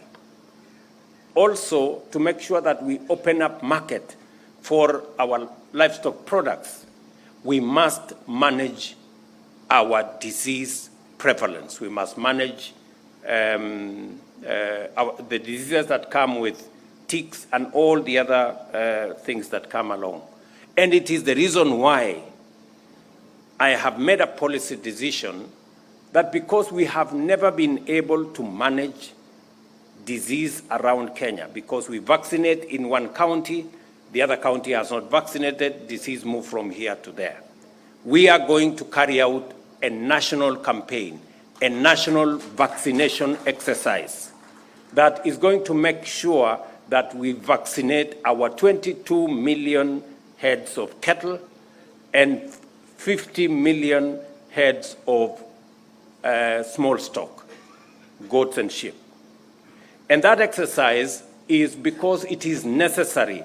That vaccination is necessary because we want to create a disease-free country, and so that we can market our livestock products to destinations that today we have been denied access to certain destinations because of our disease control inadequacies. That is the primary reason. And for the avoidance of doubt, the vaccines that we will be using are produced in Kenya by Kenyans. Kevevapi, our own institution, is going to produce these vaccines. We have one of the largest vaccine producers in Africa, in Kenya. Today, we are selling vaccines to other countries. And I want to tell livestock keepers, starting from myself, because among the livestock that is going to be vaccinated is my own cattle. you know. So there is an evil spirit in Kenya that is resident in some leaders. They churn out falsehood. They oppose everything for the sake of opposing. I mean, foot and mouth disease, PPR, are diseases we have been fighting ever since I was born. It is nothing new. So anybody opposing vaccination to eliminate FMD and PPR is simply mad and unreasonable and possibly stupid. I mean, honestly, how else can you explain? You know? Or maybe they don't have cattle. Maybe they don't understand what this is all about. You know? So if you are used to planting things, you don't know about livestock, please, when we are having a conversation about livestock, shut up. At least for those of us who keep cattle. So we are going to carry out this vaccination because it is the right thing to do. Because we need to take charge of disease control and open up markets for our animal products. And we are going to use vaccines that are produced by Kenya right here at home, so that even as we develop vaccines that we are selling to other countries, we are doing the same to our country. Let me also say that, like its predecessors, this summit is a critical forum for advancing key agenda, and its legacy reflects very positive impacts. The first summit held in Narok in 2014 shone light on peace, security, and infrastructure deficit, which required urgent attention. In 2016, the Isiolo Summit advocated for the operationalization of the Equalization Fund and the expansion of livestock markets. The Garissa Summit in 2019, for its part, focused on socio-economic development and counter-radicalization and the promotion of community climate resilience. Your deliberations here are not in vain, because we will deal with them, and I am committed to ensuring that the consensus you strike here must inform government policy. As you know, the policy and institutional outcomes of the past summits included the implementation of the Equalization Fund, the Livestock Marketing Board, and the National Livestock Insurance Program. These initiatives have since been implemented to reflect our commitment to partner with you to enhance drought resilience and promote sustainable development. And let me request at this point that the leadership of the Pastoralist Summit work with my Minister for Livestock so that next week we can identify and appoint the leadership of the Livestock Marketing Board. I mean next week. And it must include women so that we don't have it must include women. So, Mweke, you're representing the minister here. Next week, by Thursday, we should have that Pastoralist Marketing Board appointed, the leadership, and work with the leadership of the Pastoralists so that we can identify the right people and the people who understand the subject matter of how we want to move ahead together. Recognizing persistent disparities in ASAL regions, the government of Kenya launched a 2 billion North and Northeastern Development Initiative, commonly known as NEDI, to address historical neglect and promote inclusive growth. To enhance its effectiveness going forward, I have directed that its implementation be implemented now from my office. And therefore, Rashid and your team will now move to my office so that I can keep tabs on what is going on. The newly established Livestock and Marketing and Products Board is key to organizing pastoralists into cooperatives and ensuring equitable market access. The Cabinet Secretary for Agriculture, as I have said, will expedite the appointment of the board and to make it operational by next week.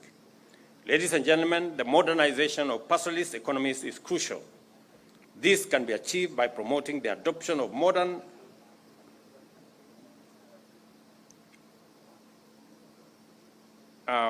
cooperative frameworks to manage production and increase the productivity of livestock and natural resource value chain. In this connection, I have instructed the Cabinet Secretary for Cooperatives to strengthen cooperative movement in northern Kenya and work with counties to train those responsible for the management of these cooperatives. Additionally, Equalization Fund continues to mitigate marginalization, having supported many projects in the past. And I was looking at the statistics this morning. You're all aware Equalization Fund was set up subsequent to the 2010 Constitution because of the inequalities that existed in our country and the need to bridge the gap between counties and regions that were way ahead of the others. I know there have been many policy changes in between, but the numbers speak for themselves. When I was asked by the pastoralist leadership for the full implementation of the Equalization Fund, I can now confirm that between last year and this year, we have identified 1,200 projects, and we are funding those projects to the tune of 18 billion Kenya shillings. Let me also say that for the 13 years, 12 and a half years that the Equalization Fund has been in place, for 12 years, the government of Kenya spent 12 billion. In 2 years, my administration is spending 18 billion.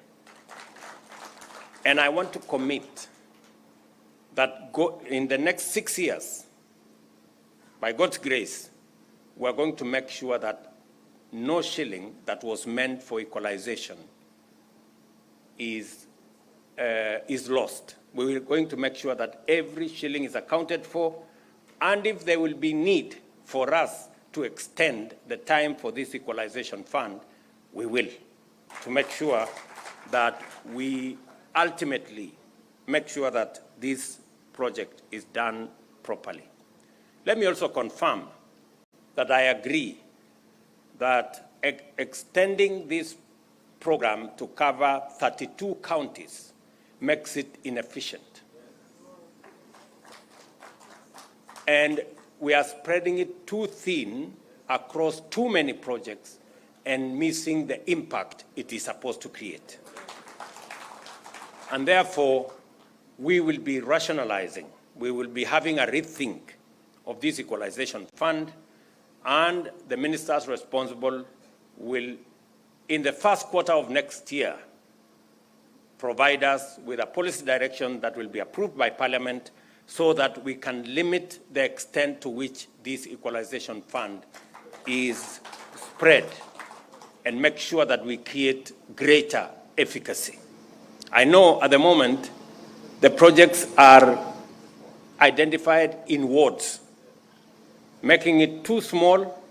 We have too many small projects in too many places, and we end up with coordination problems, we end up with implementation problems, and we end up missing the impact that this Equalization Fund was supposed to give. Therefore, I will be expecting suggestions and working with the ministry responsible from FCDC and from the Pastoralist Forum so that we can harmonize our thoughts and see to it that Equalization Fund becomes the instrument for reducing inequalities that was intended in our Constitution. Let me also confirm that because we lost a lot of livestock, especially in this region, I made the decision that the government of Kenya was going to provide 1 billion shillings to assist in the restocking process. That program is continuing, and I will be back here in January, so that the livestock we will have bought, we will come and distribute to the homes. We are targeting 10,000 households to give them livestock for the restocking exercise. So God willing, we will be back here in January to continue with that exercise. Let me also say that the Horn of Africa Gateway Development Project, which we all know, that is supposed to connect Isiolo all the way through Garissa, through Wajir to Mandera, a project of almost 740 kilometers, is a project that is so dear to all of you and so to me. And we have implemented different sections with different actors. Let me now confirm that the section from Modogashe to Samatar that was contracted under annuity, and that from Ramo to Mandera that was also contracted under annuity, we're going to change it and make it a normal road construction project so that we can get it off the challenges that annuity has gone through. And by the time I come back here, I will have a way forward. Let me also confirm that the road from Samatar to Wajir, roughly 120, maybe 150 kilometers, which was funded under other development partners other than the World Bank. Now that the coordination of this program is coming to my office, I will follow it up so that, again, we can complete that section of the road and make sure that we can drive on tarmac from Nairobi to Mandera. And that, I think, will be one commitment I want to make and I want to deliver on, so that we can complete the mainstreaming of this region into the rest of the country and making sure that we move together.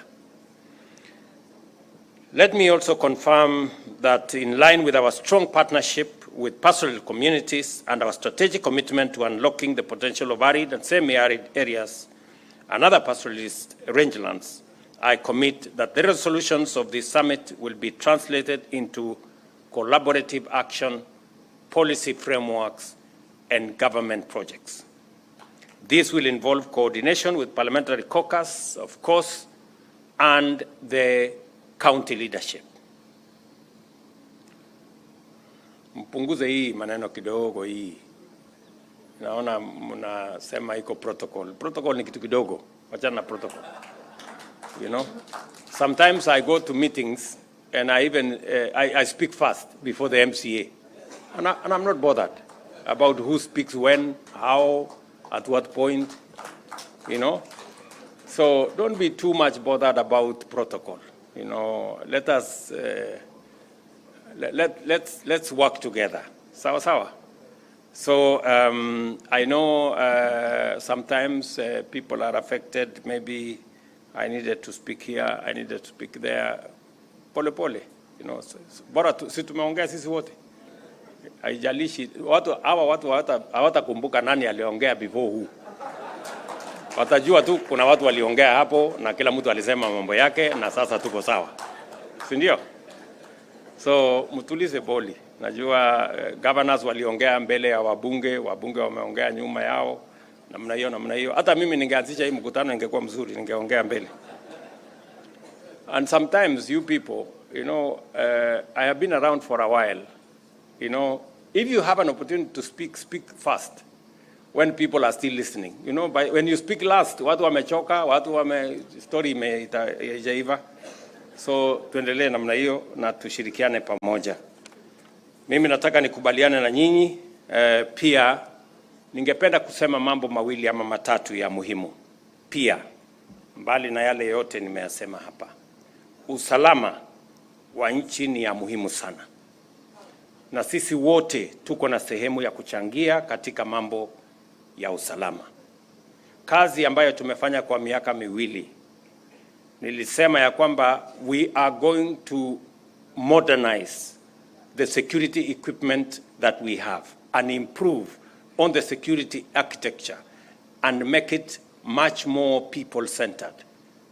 We will involve leaders, we will involve citizens in making sure that they too take charge of the security of where they stay, of the security of their counties. And we have seen tremendous progress, even as we spend public resources modernizing the police, modernizing our security agencies. And we are spending close to 20 billion shillings to modernize the equipment and the facilities and the capabilities that are available to our policemen and women so that they can improve on our security. But we must also realize that this security is also a matter for each and every one of us. But as I committed, we need to silence those who are shooting everywhere.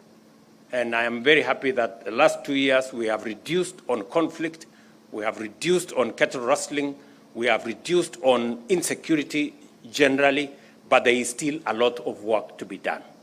And I need the support, the collaboration, the partnership of all leaders, together with the security agencies, so that we can take charge of the security of our country. I also committed that we are going to eliminate the old story of vetting because it discriminated on some Kenyans.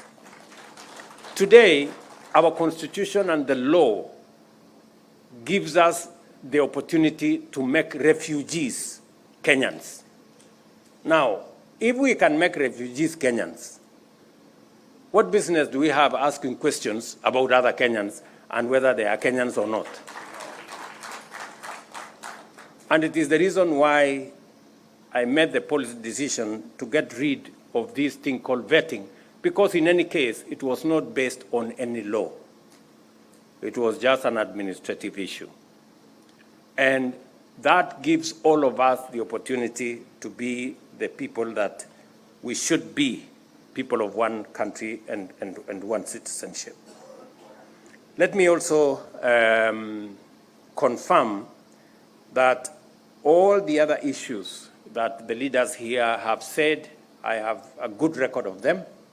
I know the people of this great county had an opportunity to access water, but that project has had challenges.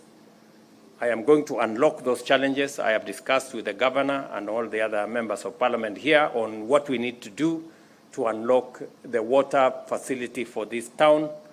And hopefully, by the time I come back in January, we will have some good news, both for the water and the sewerage facility that is required in this town. And the many other projects that we will be attending to when I come back to this region early next year.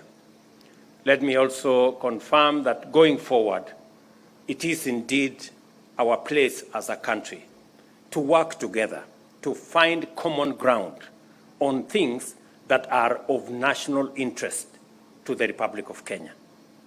It is the reason why I am working with the former Prime Minister. It is the reason why I have reached out to the former President. It is the reason why I will reach out to all other leaders so that we can fashion a country that all of us believe in, a country that we can all have a stake in and participate in its full, in realizing our full potential as a country.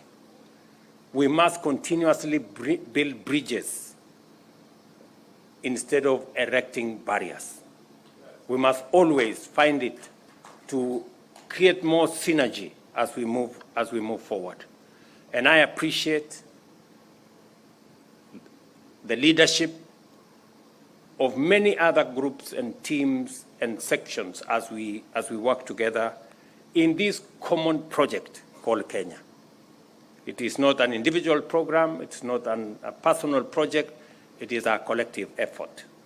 And I appreciate that Professor Anyang' Nyong'o is in our midst to represent the former Prime Minister, and to confirm that the former Prime Minister is somewhere in West Africa because he is our candidate for the Africa Union Commission Chair. And collectively, our support is necessary so that we can use his talent, his expertise, his knowledge to drive the African agenda, because Kenya cannot succeed if Africa fails. We need a successful Africa to have a thriving Kenya. So that's also very important to me and to all of us. On all the other projects, including what Governor Abdullahi has said, what Aden Duale has said, on projects that will inform the progress of our country, we must continuously work together, persuade one another. Even when there are misunderstandings here and there, we must continuously inform, we must continuously engage, so that everybody can come on board as we implement these transformative projects, whether it is our savings culture, whether it is our education infrastructure and system, whether it is our health programs, or whether it is our infrastructure programs coming from housing to water to roads. We must all continuously work together in that space. And let me confirm to the people of this county and to the pastoralist community that I signed into law the water bill, I think 2 weeks ago, that now provides a bigger framework for matters to do with water harvesting, matters to do with water storage, as we look into the future, because to unlock the potential of our arid and semi-arid areas, water harvesting, water storage, water management is going to form a big and substantial part of unlocking the potential of this region. And that is why it is important for us to have a new policy framework and a legal regime that is going to support the process of our water management. Let me also confirm to you that as we hire more teachers, and this December, we are going to hire another 20,000 teachers, because education is important. And I want to tell the pastoralist communities, education is still a big challenge in this region.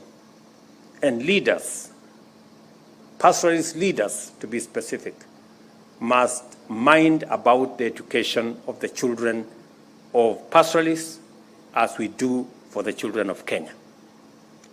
I did say before, I will repeat again, that it is time that pastoralists take up teaching as a profession. Many pastoralists do not think a lot about, they like education, but they don't know that education comes with teachers. So there is no education without teachers. So if you don't have great consideration for teaching, then it undermines your belief in education. You cannot continue to depend on teachers that come from other places, because you all know the consequences that befall those who depend on teachers coming from far away. Whenever there is a small crisis, they find an excuse to seek a transfer, and you end up with classrooms that do not have teachers. I'm very happy with what counties have done. They have done more to sponsor